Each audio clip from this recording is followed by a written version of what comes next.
following discussion is for educational purposes only and is not intended to diagnose or treat any disease. Please do not apply any of this information without first speaking with your doctor.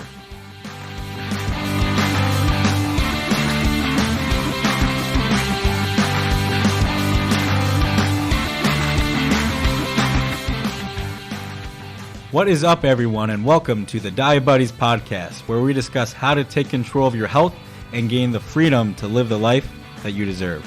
I'm Garrett Panno, and with me is my co-host, Dr. Grady Donohoe, who is a board-certified chiropractic internist.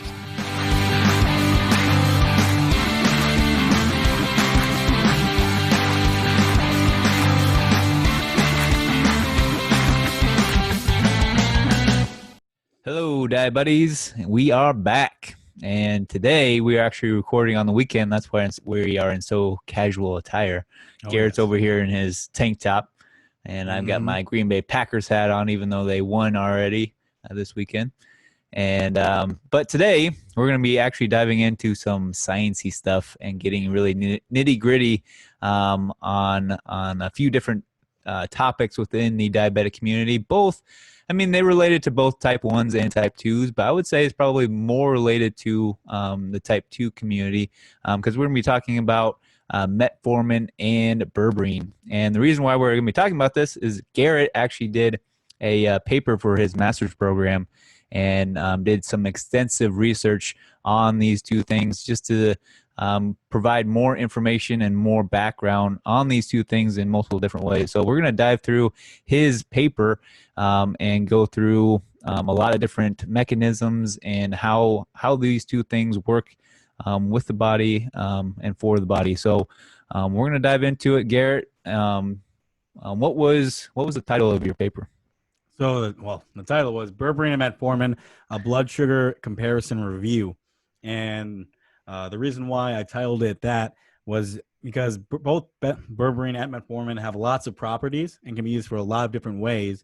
But being my passion is blood sugar and diabetes, I really wanted to zone in on that. And when it comes to this specific podcast, we're going to get more into the sciencey things than normal, but we're not going to go super heavy. We actually tried to do that, and we're like, that was super dry and boring. So our intention is for you guys to, even if you're not super in the science or not even in the healthcare industry, that you can still walk away with something that was digestible while still talking about some of these topics. About berberine and metformin. And berberine is a herb supplement, and metformin is a very common drug. In fact, in 2017, metformin was prescribed in America 78 million times, 78 million prescriptions for metformin. Wow. And so, but then it continues to go up. And in 2018, it was prescribed 83 million times. And so I don't have any there was no data available about 2019 or 2020 in terms of that. But I would only imagine that it continues to go up in popularity and prescriptions. And that's neither, I say that with a good nor bad thing, but rather just a fact and statistic that the drug metformin is prescribed a whole heck of a lot and is definitely more in the type 2 community, but berberine could be used for either, as well as might be given to you by a non-MD DO physician that doesn't prescribe pharmaceuticals, and it's a supplement that could help with blood sugar control, as kind of a recap of all of it. And it's very, very popular. Mm-hmm. So, have you taken berberine, Dr. Grady, or prescribed it? I have taken it a little bit here and there. Not very consistently by any means. I think it's, at least for me, it's more of like in acute situations where I just need a little bit of help at the time for whatever reason with my insulin sensitivity or stress or whatnot. But I do prescribe it. I give it to people in my practice, and I've had quite a bit of success with it as far as helping with blood sugar. But ultimately, and we'll probably dive in or talk about this more, but ultimately the best thing for blood sugar control is lifestyle and exercise and all that stuff. So berberine and metformin are kind of helping, whereas you need to also take control of your health like we always preach and try and see if you can manage it without those things. Right. How many of your patients come in with, metabolic issues that are on metformin? Like, obviously you don't know the exact numbers, I'm sure, but Yeah. Yeah, off the top of my head, I couldn't give you a good number, but like as far as people with blood sugar management issues, um, well, I should say clinically blood sugar management issues. Most all of them are. However, okay. um, there are a lot of people who come in with blood sugar issues that aren't necessarily diagnosed or seen in the traditional medical sense Right. because and they're not outside clinical ranges, or the disease process hasn't gone far enough to be diagnosed or put on metformin. But those things are there and we see them. And so we try and catch those things and interfere with those disease processes before they become an issue. Preventive healthcare at its finest. There you go. So when it comes to berberine, yeah, I wanted to kind of talk about, since it probably is lesser known and probably just less taken overall compared to metformin. I wanted to talk about what berberine does and how it's utilized in terms of blood sugar a little bit more for just our listeners. And so this is where the science part comes in. So a random control trial is, in terms of evidence, the gold standard of taking a study where they randomize everything. The people don't know what they're taking. And so in a randomized control trial in 2018, 48 people with poorly controlled type 2 diabetics were taking berberine. Okay. So they classified type 2 diabetics, not very controlled. And what they found was during from week 1 to 3 months, that those 48 people, those who took berberine, lowered their fasting glucose and their blood sugar after they ate immediately, as well as their A1C decreased from 8.1 to 7.3% average, and that was statistically significant. So that was without exercise, that was without anything else. The only change was they were comparing berberine to non-berberine, and then lowered their A1C from 8.1 to 7.3, which is a pretty significant addition to somebody's clinical and lifestyle change. Would you agree? Oh yeah, like hearing those numbers, like to me, if I heard those numbers like before I was a chiropractor, I would hear that and be like, well, that's not very impressive. Like that's not a big change in my mind, just because I know the possibilities of just lifestyle intervention can be so much more powerful. But in and of itself, to make that much change just from an herb or a supplement or whatever, to make that much of a change is pretty impressive by Right. itself without any other interventions going on. Is pretty impressive. So if you combine that with those lifestyle implementations, then man, just imagine how big of a change and how quick of a change you can make with that. Absolutely. And then in the same study, they also measured a couple different things, but they also reported fasting plasma insulin levels, as well as HOMO-IR scores. So HOMO-IR is essentially just a number. It's a ratio that predicts insulin sensitivity. Okay. So a type 2 diabetic's fasting insulin decreased 27.1% in the study. And then the HOMO-IR score change was 44.7%. So not only did fasting blood sugar A1C go down, but plasma insulin went down, as well as their measured insulin sensitivity by the HOMO-IR score went down. Now, what that essentially means is kind of what you talked about. It's a great, easy tool to add to somebody's strategy on top of everything else to start to control their blood sugar numbers. But one thing I wanted to point out was that this is just one randomized controlled trial, right? And so with 48 people, and that doesn't sound like a whole lot. Like 48 people, like that's one room of people, post or pre 2020, before before the world changed. So when 48 people could jam pack in a room, that was one room that changed. That's not a whole big sample to look at. But the next highest level of evidence that people really like to look at is something called a meta-analysis, right? So what that is, that's taking lots of studies, lots of individualized studies like the one we just mentioned, and then trying to create a conclusion based on all of these studies. And that's called a meta-analysis. More or less, that's, the description of it. So in a 2015 meta-analysis, it looked at 27 clinical trials. So what we just described was one clinical trial. So this meta-analysis looked at 27 of them and summate to just under 2,600 participants or patients. So this type of study looks at way more people than that one little room. Mm-hmm. And they looked at a whole bunch of things because not every study is going to measure and have the same controls. So berberine was compared to placebos, compared to intervention lifestyle changes, other oral hypoglycemics such as metformin. And what they found was berberine was found to have comparable effects on type 2 diabetics, their lipid panels, and hypertension with no serious side effects compared to those controls that they were looking at.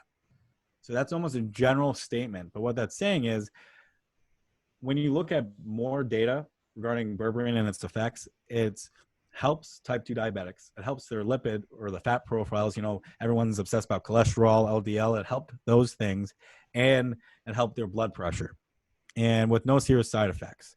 So I think that's significant. But there's more than just one big analysis like this. Another meta-analysis that was done in 2019 looked at 28 studies and looked at around 2,300 patients. And these were type 2 diabetics as well. And they found in this meta-analysis there was a better reduction in fasting plasma glucose and after eating glucose, so postprandial glucose, A1C compared to their control groups. And what was interesting, though, about this, when I wrote this and looked at this data, it's important to not cherry pick anything and not just say how great something is. And so one conclusion I thought was interesting from this meta-analysis that the effects of berberine really kind of plateaued after 90 days. So all these great benefits of reducing your glucose, reducing your A1C happen, but it kind of stopped if that was the only thing they were looking at after the 90-day mark, if they were taking up to 2 grams a day. So there's limitations into something like just taking a berberine into how well it's going to affect you. But that being said, it still affects blood sugar and all these things that type 2 diabetics and type 1 diabetics care about, which was, looking at these 2 studies, that's like 5,000 patients almost. Yeah, that's a lot of people. So it gives you a better idea on how the general population is reacting to those things. And I mean, that's the hard thing about science is that like mixing science with healthcare, because you have to look at a large population to get an idea on what its actual, total effects are. But at the same time, when you then use that generalized notion for an individual, those things can be skewed. So like some people are going to respond really well to berberine, some people are not. And so you have to kind of take it in stride as far as, what's going to be best for that person, and is it working very well, and is it continuing to work very well? Because like you said, they found that it's after those 90 days, it doesn't work as well as it did before that. So I think that's an important thing to highlight, because a lot of people with whether it's berberine or whatever supplement it is, they initially feel really good, or they feel a powerful effect from that supplement, and then they say, hey, this is great, I'm going to take this for the rest of my life because I want to feel this good for the rest of my life. But in reality, your body probably doesn't need that for the rest of its life, and or it may not be able to work as well if you take it for long periods of time. So I think that's something to highlight for people who aren't familiar with necessarily normal physiology or just how that works, because there's just so many people that come into my practice that they've been taking this herb or this vitamin or this supplement for 30 years because, hey, it really helped when I was having this problem, and it took this problem away, and so I keep taking it so that problem doesn't come back. And in reality, sometimes taking a supplement or an herb for a long period of time actually drives you into another hole, because any type of process or pathway in the body is driven by these supplements or these vitamins. And if you push one part of that pathway too hard, another part of that pathway then can get backed up or clogged up because a lot of stuff is being pushed into it. So So you have to be careful with taking something for a long period of time. You need to have some sort of measure to say, okay, did it work? And is it still working? And is there any other things that are being affected because I'm taking it for a long period of time? Yeah, I completely agree, and that's crazy. I mean, I know it happens, and not just with supplements, but and vitamins, but also with just pharmaceuticals. People are on these for 20, 30 years, Mm-hmm. and I've seen a quote, I don't know how many times since I really got into healthcare more, about you should judge a doctor on how hard they are on trying to get you off your medications. Well, the same thing is true with maybe somebody in alternative medicine or natural medicine trying to get you off your supplements. Mm-hmm. If they're only just pushing, adding, then you're going to drive different parts of the pathway, and it's going to be that much more confusing. And Mm-hmm. so you definitely shouldn't be on berberine for 30 years. You shouldn't be on anything for 30 years. But so keeping that in mind on when you start taking things and adding things to your personal practice of how you take care of your health and your lifestyle is really important.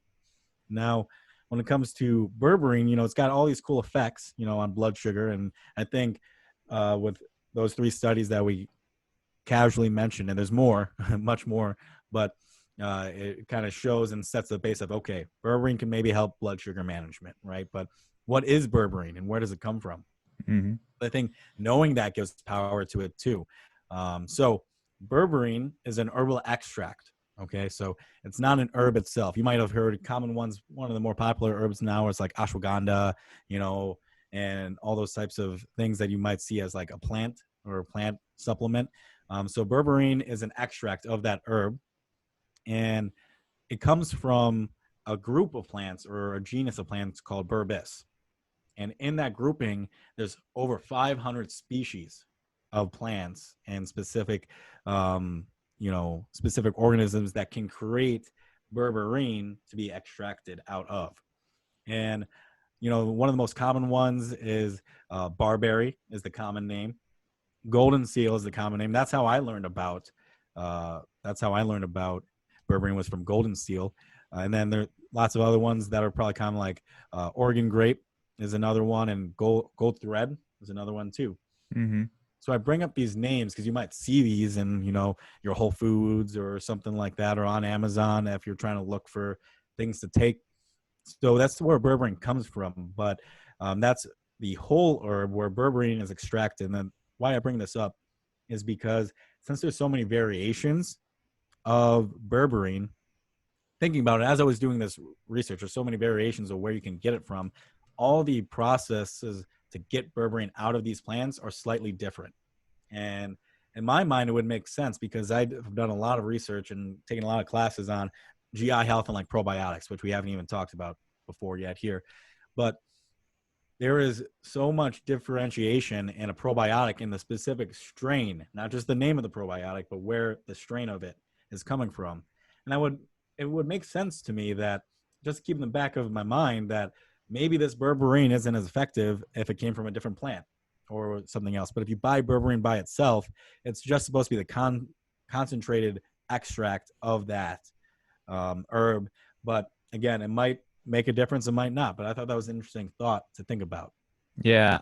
I mean, I come from the same mindset of, where is it coming from? I think makes a big difference because I think it changes how those things interact in the body, because science, we like to think, is so cut and dry and is so black and white, but in reality there's so much gray area that that's why it's so hard to be a doctor, is because there's so much gray area and so much difference between a person, or a difference between a supplement, between one company versus the other. Like, we have several different companies that we use as far as our supplements go, and that's because some people with pretty much the same exact supplement are going to do better with this company's supplement versus this other company's supplement. The perfect example is we have 2 products that we typically like to use as far as bile salts for people,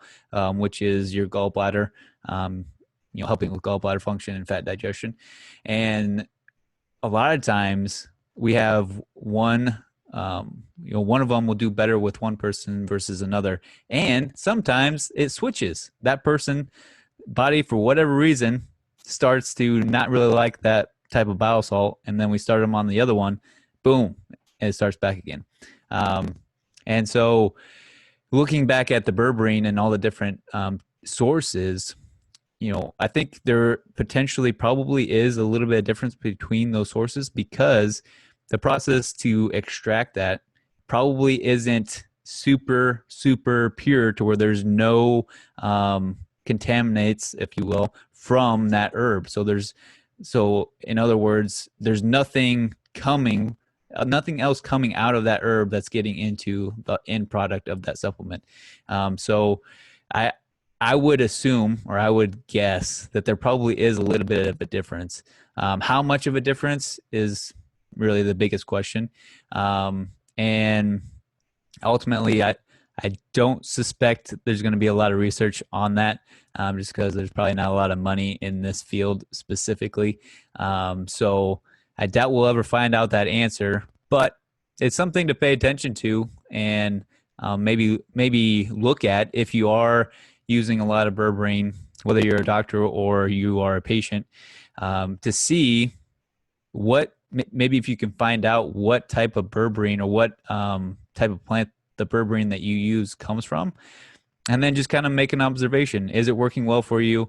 And then if maybe in the past you use a different one, or you decide to switch over to a different one, or something's on a back order and you have to switch to a different one, how does it work? Does it work pretty much the same? Does it work a little bit differently? If it does work differently, maybe what source does that come from? And just kind of take note as far as how it affects you. And maybe you can get a little bit more specific to maybe which one you need.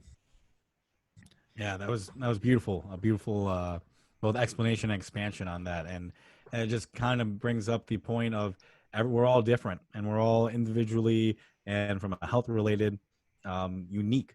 And that's why the future of healthcare should be more individualized, more patient-centered type care, and not this cookie-cutter thing like, oh, you got blood sugar issues? Take some berberine or take some metformin. It needs to be, all right, well, what have you been doing? What's working? And like I said, that's one of the harder things about being a doctor. So, yeah, totally agree, and something to be aware of.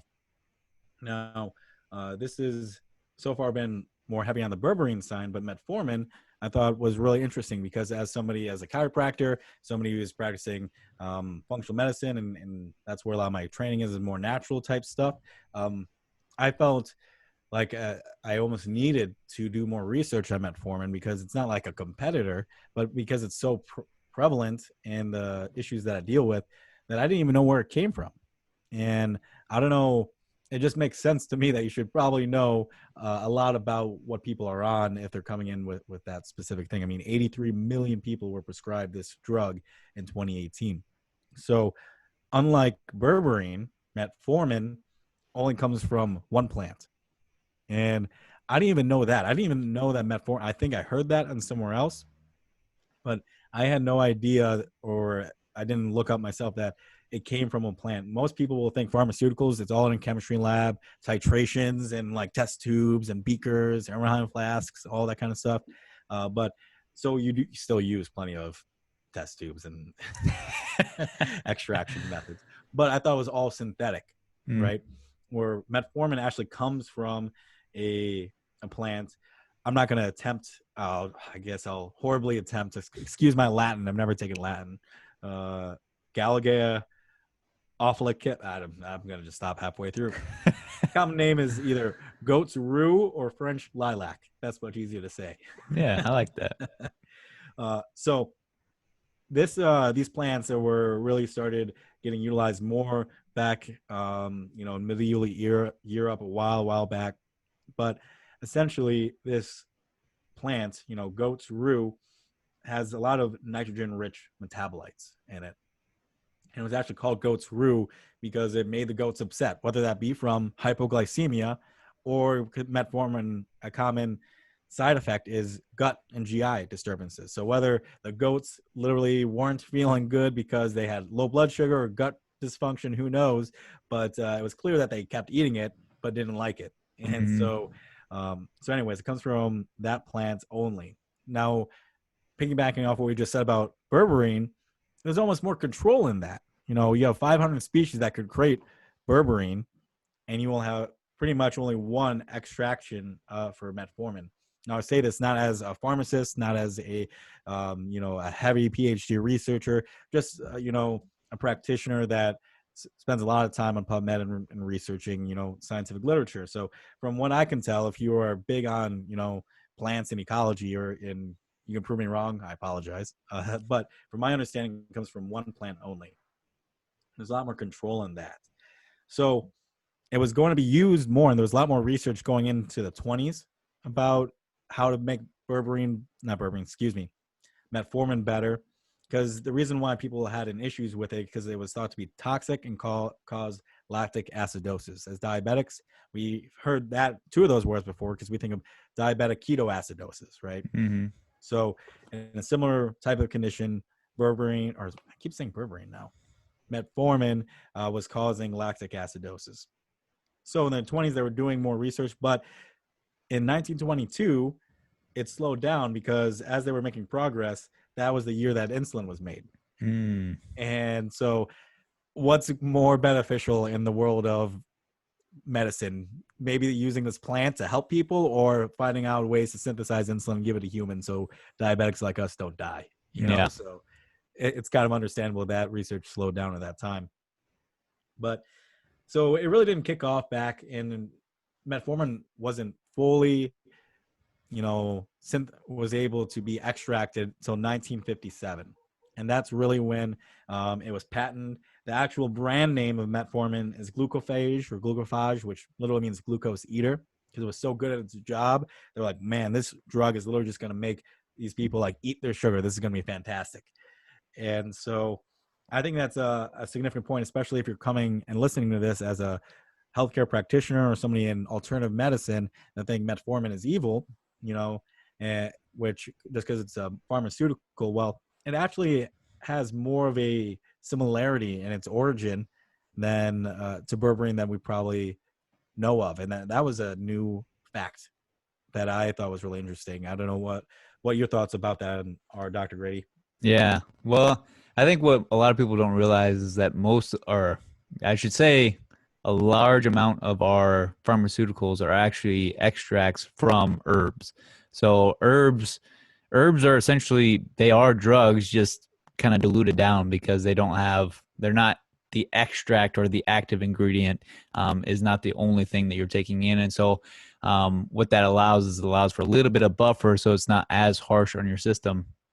But ultimately, herbs in a way of thinking are drugs. So that's why I'm not huge on taking drugs taking drugs for a long period of time, but also taking herbs for a long period of time, because like I said before, you can push those things too hard, and at the same time, you just want to see if you can figure out something, naturally, whether that's lifestyle, nutrition, or exercise, that can help you get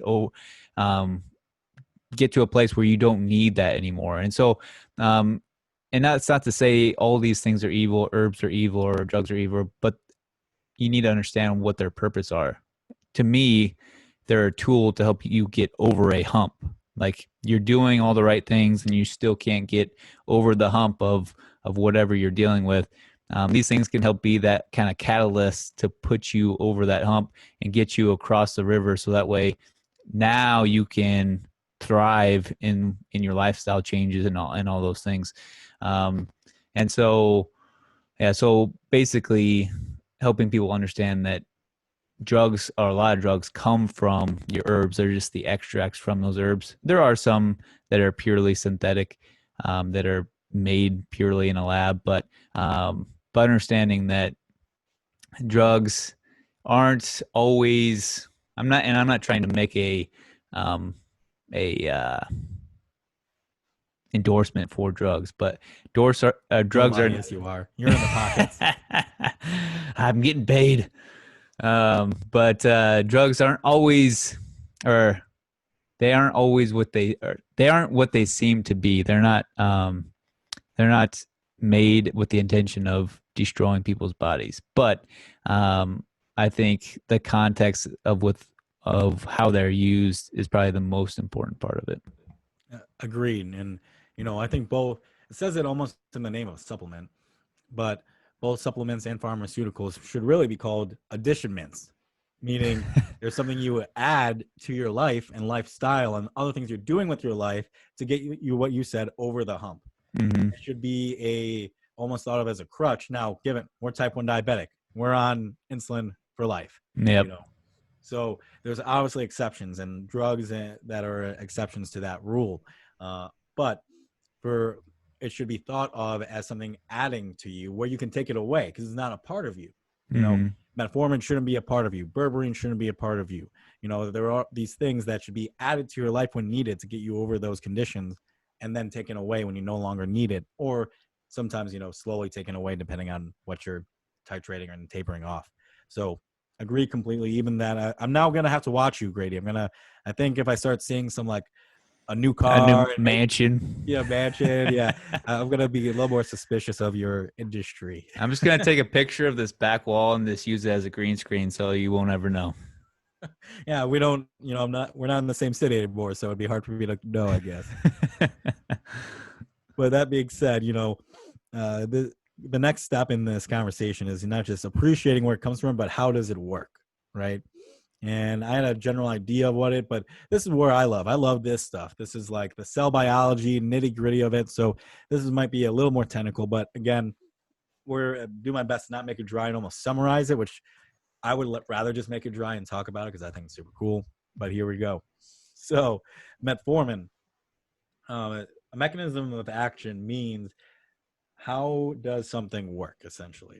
So metformin's mechanism of action is still being investigated, and frankly, almost all pharmaceuticals. Very few do we know exactly how these things work in these conditions. And for the most part, we only know how things work in specific conditions because that's how study and research goes. And then clinically, we make inferences about how it works in other situations. So with it being still under investigation, the main mechanism would be driving something called AMPK. And so what that means is, or how it gets there, is step one, when you take metformin, one thought is it's going to enter your cells. Within the cell, it's going to actually disrupt your mitochondria. And if you might hear the word mitochondria, and if you think powerhouse of the cell, that's A-okay. It does way more than that, but it's a little green thing in textbooks that says it's the powerhouse of the cell. So it disrupts the mitochondria in a way that's going to change the ratios of your cellular energy, which is ATP. And ATP, there's other variations of it. There's ATP, ADP, and AMP, and those all stand for how many things called phosphates are on the molecule. So metformin enters your body, enters your cell, disrupts the mitochondria, and changes the ratio of ATP, ADP, and AMP. Now, what that's going to do is that because it almost lowers these ratios, it's going to drive up what I just said, this AMPK pathway up. And what AMPK is it's an enzyme. The actual name of it is AMP activated protein kinase. And so it drives this specific enzyme up. And with this now higher levels, more pathways to this specific enzyme, it's going to then change your metabolic profile and how your cell interacts with metabolism. And when AMP is high and you have a lot of AMP activity, it's going to change things like insulin sensitivity. It's going to change things like gluconeogenesis, or making glucose. It's going to change that. It's going to change how you make lipids and make fats. It's then going to change how you break down glucose, change how you break down fats. And AMPK is thought of to be the master regulator of the metabolism. So by taking metformin and disrupting some things within the cell, it drives up the master regulator and it's able then to change your metabolism.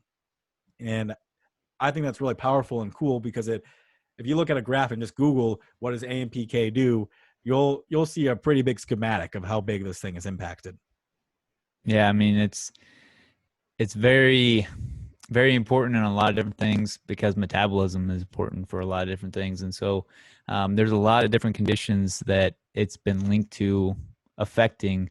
One of those being, because this is the first thing I actually learned about the AMPK pathway was actually Alzheimer's.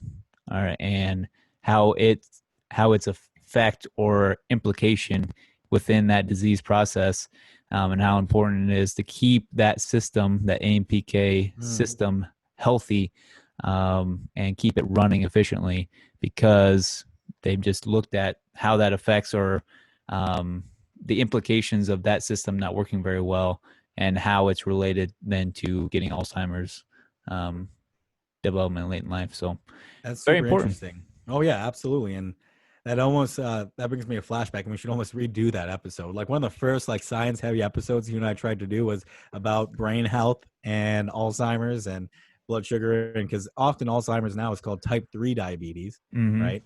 And this is one of those reasons. And but man, that episode was probably so dry and so boring, and it was a fine. It was what the I think It was a learning number process. 8. Yeah, it was a learning process. So we might need to redo brain health and blood sugar later on. But yeah, absolutely. So that's interesting. That was the first thing you learned about it.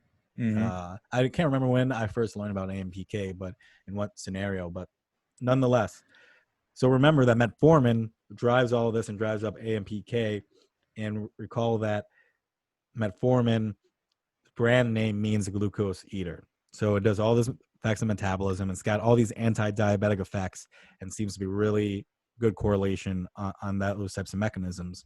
So that's where majority of the research goes, is trying to understand metformin and how it drives AMPK and how AMPK works and how that leads to anti-diabetic effects. Now, there are other studies out there that tries to say, all right, well, let's say it's not AMPK. What is else going on? And so there are other mechanisms out there that we don't need to dive into too much, but there is other things out there that say that AMPK is not the only way that metformin drives glucose metabolism and drives those things. So, it can do things like drive up a secondary messenger, which just means another downstream signal in the cell that allows more glucagon to be released or not released, and kind of interacts with hormones in a way through different systems that way. And for the purposes of this podcast, I would love to continue to dive deeper in there, but I think the whole AMPK thing is a big enough topic to kind of talk about. People are like, what the hell is AMP anyways? So yeah, like the biggest takeaway from that last part that you said, which is altering glucagon stimulation. So whether that's up or down, because glucagon is a way for your body to help stimulate glucose to be released into the body in times of low blood sugar. So if it's altering that, and I take that mainly as suppressing the stimulation of glucagon to help lower the amount of blood or the amount of sugar that's being released into the bloodstream, and therefore lowering or keeping your blood sugar lower. Yeah, that's the part of diabetes management for type 1 that is under talked about, I think, and also under researched about the relationship of insulin and glucagon, and how as type 1s, we don't have any insulin, but in reality, the relationship between insulin and glucagon is always a teeter-totter. Yeah. And there's really cool research out there about dual hormonal insulin or artificial pancreas therapies, essentially trying to create pumps that both have glucagon and insulin. And I was just reading a study, just real quick, like 2 weeks ago, about glucagon and trying to see if it's more effective in the interstitial fluid or in the interperitoneal space, so more kind of deeper, and what has a bigger effect. And in the peritoneum, it had a bigger effect, and you could use less of glucagon in there.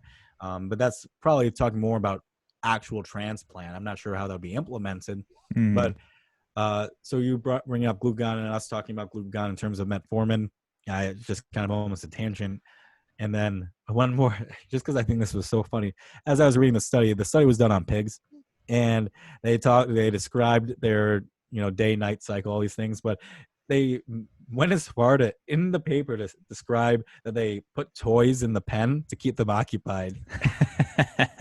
And I don't know why, but I just thought that was so funny, thinking about just their stouts pushing little balls. And anyways, back into the conversation of metformin and berberine. So that's kind of how metformin works. Now, berberine is thought to work in a similar fashion.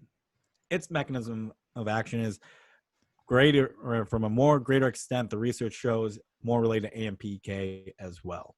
And there are lots of studies. And for me to say these statements, this is backed by lots of studies that, we can put all the references up in the show notes. But, it's also said to be AMPK. However, there is more debate on how much it is AMPK and alternative pathways for berberine as well. But no doubtably, AMPK is a part of berberine's action, as well as berberine has been shown to increase the door or the GLUT4 transporter that allows glucose in the cell. Berberine's thought to do that, as well as directly change insulin sensitivity as well. And so it almost approaches insulin sensitivity and metabolism instead of just this more direct way of primarily AMPK to this bigger, more general, at least that's what research is being debated on, what has a bigger impact on what. But there's more alternative pathways, it seems, with berberine than just AMPK, but it does contribute to that AMPK pathway as well. Yeah, and you can see that just by looking at the data, because like we talked about at the very beginning of this podcast, or what you had said was the effect on the lipid panel, and some of the other things related to hypertension and some of those other things related to metabolic syndrome or metabolic disease being affected by berberine. So since AMPK is the master pathway for metabolism, it would make sense that it has an effect or it stimulates that pathway within the cell. So I think that's a good good conclusion to come to, at least with the information that we have now. Obviously, as more research is done, more clarity can be brought to light. But yeah, then like the other things you said, increasing the GLUT4 coming to the cell, which, like you said, is the door that opens up for sugar to come in. And then I think you mentioned this, increasing the insulin receptor expression, which is what you said of insulin sensitivity, is another proposed pathway of it. Ultimately, I mean, a lot of these things we think we know, and like I said before, we think science is so cut and dry.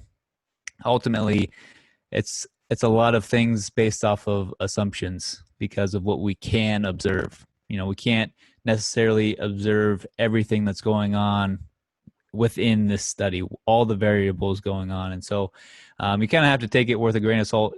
Doesn't mean it's not valid or not interesting. I still like reading research, but at the same time, you have to understand the limitations of science. And that's why I ultimately always like falling back on, clinical science, meaning that the clinical outcomes that you see, is it working or is it not working? That's really ultimately the most important thing, is patient outcomes. So that's what I focus on, but it's always fun looking at research and seeing how things are being affected, because you can better understand how to maybe implement certain things for a particular person. Yeah, agreed 100%. And as I continue to increase, the amount of patients that I see and, the cases, I continue to go more heavily on that. But being so much closer to school, and frankly, still being in my master's program on top of, already graduating, I still just love all that. I love drawing, I love learning the nitty gritty stuff. But as a listener, then, as somebody who's not a practitioner, that's the question you also need to keep in mind. Is this working? Yes or no?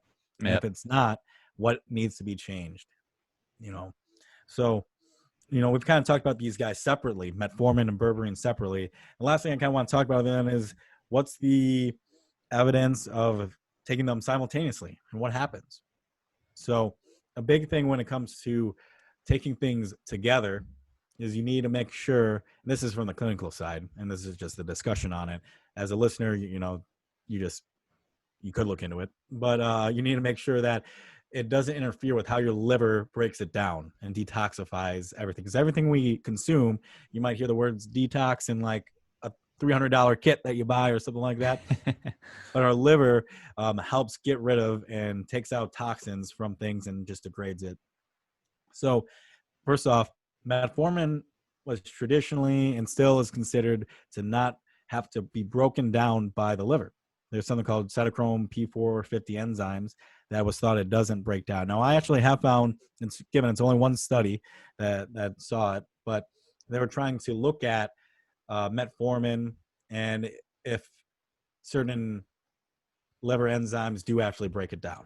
And this one randomized control study, but it was like more, I guess it's technically not RCT, but it was an animal study, did show and highlight specific enzymes that have a possibility of breaking down metformin. So traditionally, metformin is thought to not need to go through the liver to be broken down, but berberine does. There's clear evidence of berberine needing those CYP450 enzymes compared to metformin. Now, luckily, they don't cross. That one paper that said, oh, possibly it's these enzymes and berberine, they don't cross. And that's the biggest thing, is you have a certain limit to how your liver can process those and only so many of those enzymes. And that's when, your liver can get sluggish and all those types of things. But when, in terms of a liver perspective, they do seem like they can easily be in the body at the same time and not damage the liver. No, that's just that statement. That's not studied actually together, but there are studies that do say what happens to your blood sugar and the metabolism when they are co-administered together. I didn't find any study specifically about the liver and both of those used at the same time.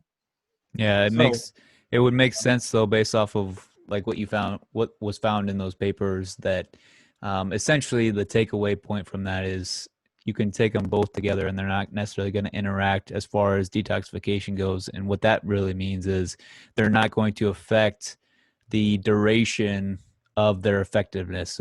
So if you take one with the other, one of them is not going to last longer or shorter because they're both being in there together. They're both going to be eliminated from the system in the same amount of time as if they were taken separately, is essentially what that paper is meaning. Exactly.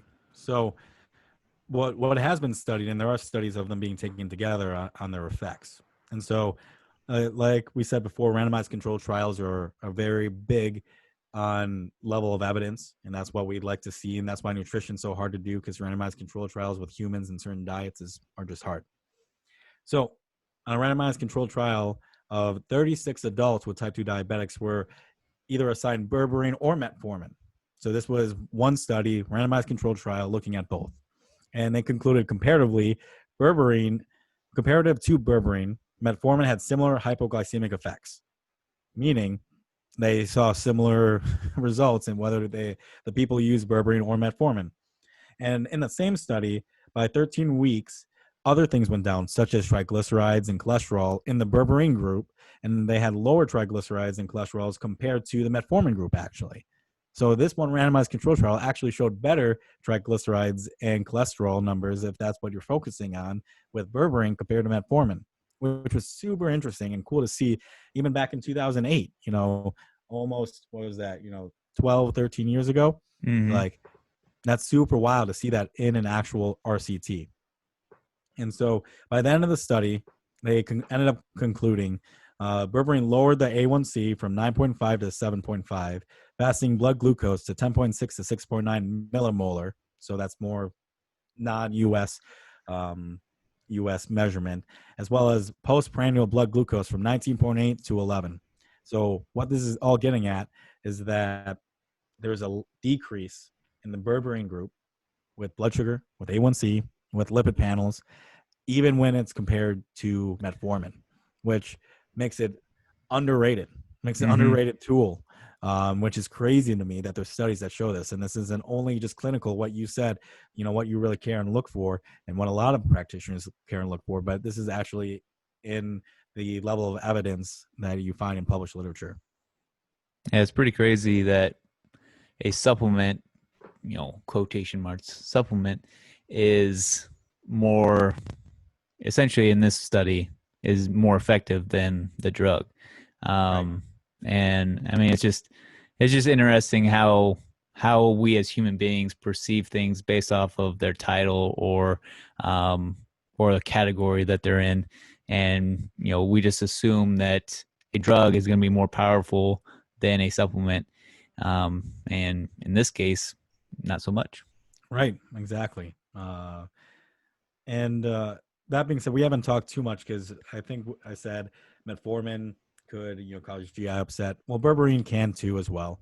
And in this study, 20 of those 36 people reported reported 30 so essentially 34% of those participants reported some GI adverse symptoms. So that's something that you need to keep in mind. And there's plenty of research on that side of things in metformin and berberine that we're not even going to get into just because of time. Yeah. But like you said, it's crazy to think about that. And this one study that a supplement outperformed a pharmaceutical.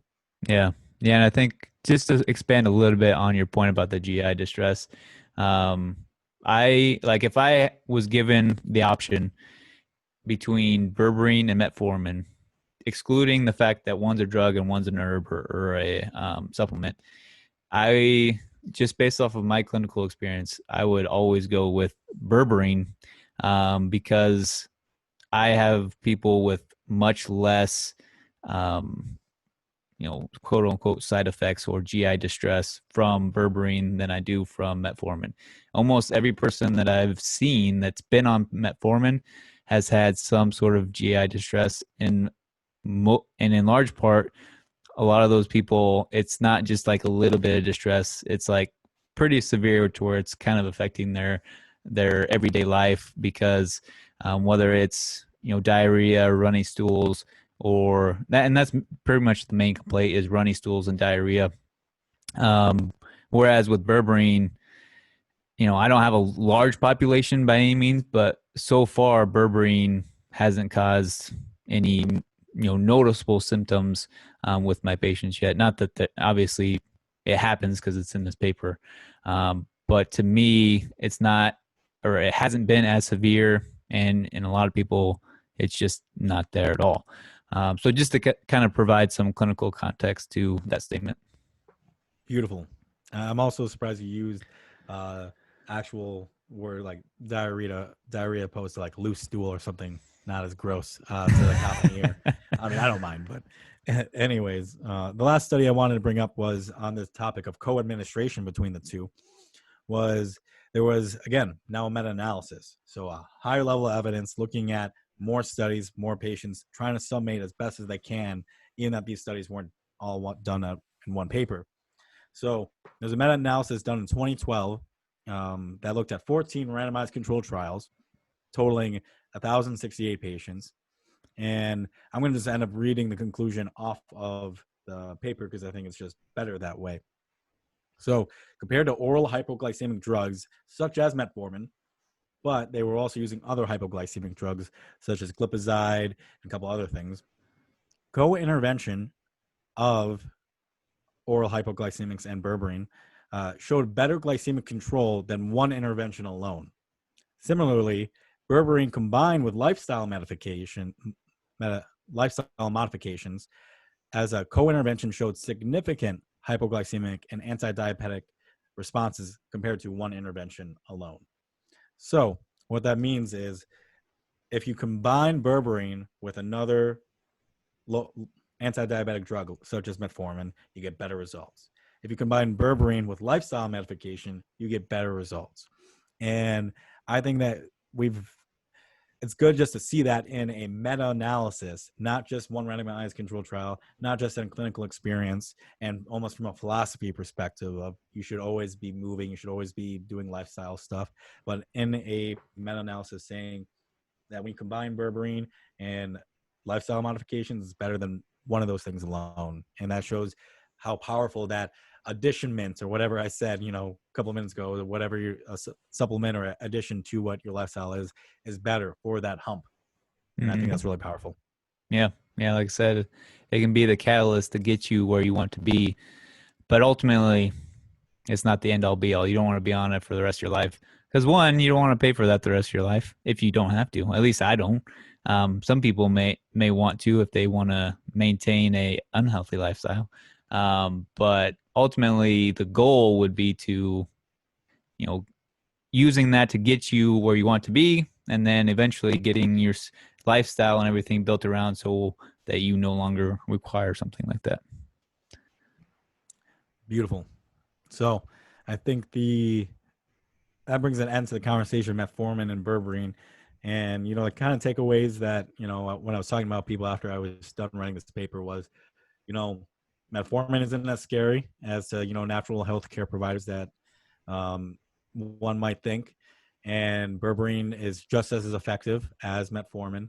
There might be more variability in berberine compared to metformin, but it definitely is shown when taking these things with lifestyle modifications, you get better results. I wish I could find some research, and I really couldn't, on the type 1 population and this urban supplement, but there's not, I really couldn't find any. So it might be out there, but from how I was searching PubMed and, Medline, a couple other things, I couldn't find a whole lot of stuff out there. But as type 1, you said you've taken berberine. I take berberine when I'm stressed out and I know my cortisol is high. On top of, but I know when you're super stressed out and you just can't get that blood sugar down, you literally go for a run. Mm-hmm. That's like the ideal. Like, oh man, like I gotta get this down. I'm just gonna run. Not many people do that. Myself doesn't do that, myself included. But so there are utilizations for type 1 to do. But that being said, I know we already have medical disclaimers, but still always talk with your personal provider. They may not be educated in this, they may be educated in this, but always kind of think about it, not alone, and because that you can get yourself in some trouble with some of these scenarios. So always just consult your providers. Yeah, and don't be afraid to ask them the tough questions, because then that brings into light what they do know about the situation. And it's not like, and this pertains to anything that you ask about it. It's not that if they don't know how to answer it, they don't know what they're doing completely.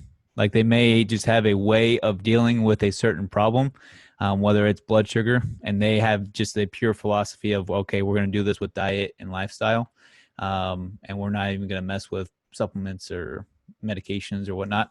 And so they just may have that totally out of their mind because they aren't even going to mess with it. So it's not that what they're going to provide for you is totally invalid, but if that's what they're suggesting one way or the other, they should probably know a little bit about that. So, it doesn't hurt to question somebody, that you're trying to get care from, to see, one, how much they know about it, and, what it is that they're actually doing. How is it working for you? And is that the only option? Is that the best option? All that stuff. Agreed. So that being said, let's do our last part and do burst my beta cells there, Dr. Grady. So what bursts your beta cells that you do not have? So, I would say recently, which was in the last, I think it was on Thursday or Friday, I would try to put in a new sensor, and almost immediately it failed on me. Like I calibrated it once or twice. I think it was within the first day.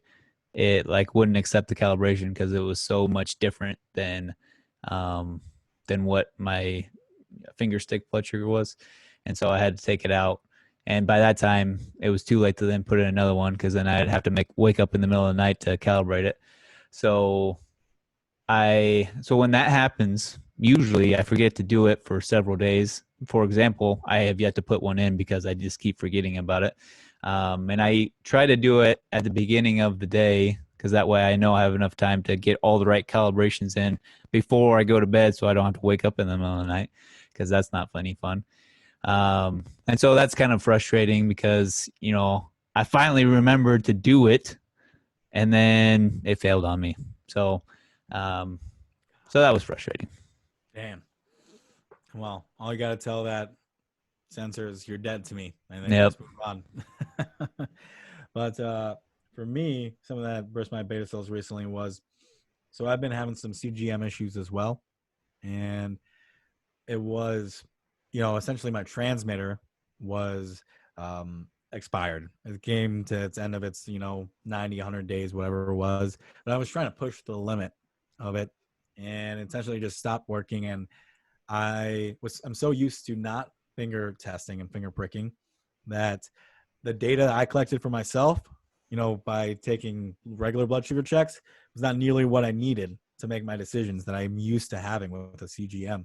And this past week, my blood sugar has definitely been a little more out of whack, and a little more, not so many lows, but definitely more highs, without knowing how fast my glucose is going up, where it's at, what should I really correct for, how should I go into this workout, what kind of basal rate should I use, what should I have beforehand, it really hit home again, what we always say, data, you got to check. And it was frustrating to me that I became so accustomed to one method, which was the CGM. And when I had to transition for a week to finger testing, that it was produced poorer results. And again, I have all this knowledge in my brain and what to do and how to do it. But even if you are a well-equipped diabetic, type 1, type 2, or otherwise, and we'll probably talk about this later in a future episode or something, but when the technology isn't working, it's just super frustrating because we become so dependent on it. And so I was just definitely burst my beta cells this week. Yeah, I mean, having something that you regularly use and somewhat taken away from you is, I mean, it makes it hard because especially if you've been doing it consistently for a long time, you've kind of got your routine down and you're used to all that stuff, and then bam, you got to revert back to what you used to do, which you can do it, but it's just like, all right, you got to recalibrate your brain to start checking your blood sugar rate more regularly, what that means, and kind of your mindset of what you were doing when you did that kind of method, because ultimately your mindset is different when you're using a sensor, not using a sensor, using a pump, not using a pump, because there's just a lot of nuances that go into each different method, and therefore your brain and your thought process is just much different. Yep. And I've already thought of the title for that episode about when that stuff fails. And so diabetics versus machines coming up pretty soon. So anyways, guys, hopefully that wasn't too science heavy, and hopefully for those who are really into it, you got something out of it, and those who aren't into science, you still got something out of it. And it's always fun to learn more and have you guys on, and the stories that when people reach out to us are just amazing. So we thank you for your ears once again, and your time, and try to share this podcast and this information with whoever you seem fit, and we appreciate it very much. And we will catch you on another episode of the Die Buddies podcast. See ya.